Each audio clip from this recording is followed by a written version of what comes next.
बोलो गणेश जी महाराज की जय। एक दिन विंध्याक जी राजा के बाग में गए। उनसे एक फूल टूट गया। गजानन जी ने सोचा कि अब तो इसके यहाँ काम करना पड़ेगा, ये इसका प्रायश्चित है। उन्होंने छोटे बच्चे का रूप धर राजा के घर नौकरी कर ली। एक समय रानी जी शौच क्रिया से निवृत्त हो हाथ राख से धोने लगी।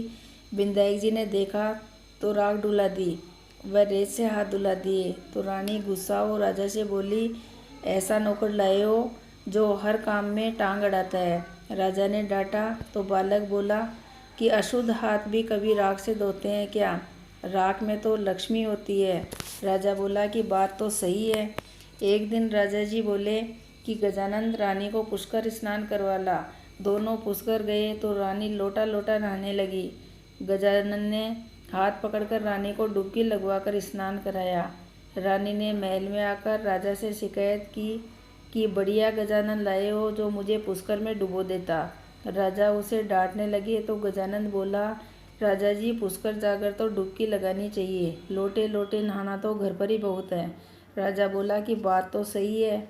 अब राजा ने हवन करवाने की सोची।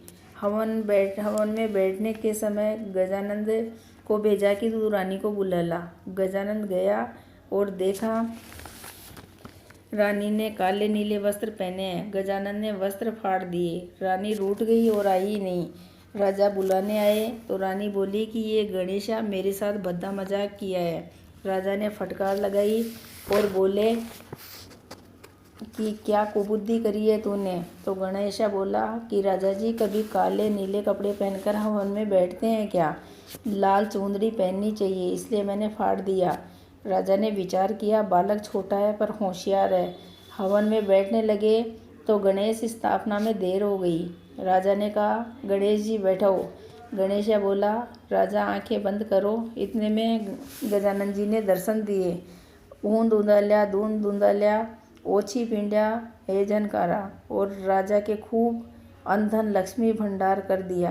राजा बोले, हे गजानन जी महाराज, हमने इतने दिन आपसे काम करवाया, हमें बहुत दोष लगेगा। गजानन जी बोले कि आप चिंता मत करो, मैं एक बार आपके बाग में गुजर रहा था तो मुझसे एक फूल टूट गया, इसलिए मैंने प्रायश्चित किया। राजा रानी को आशीर्वाद देकर आगे चले गए और निकल गए। खूब राजा के टूट भंडार कर दिए, अनधन का टूट भंडार हो गया। हे गणेश जी महाराज, जैसे राजा रानी को अनधन का टूट भंडार किए वैसे सबको करना, कहते को सुनते को, ओंकारा भरते को अपने सारे परिवार को करना।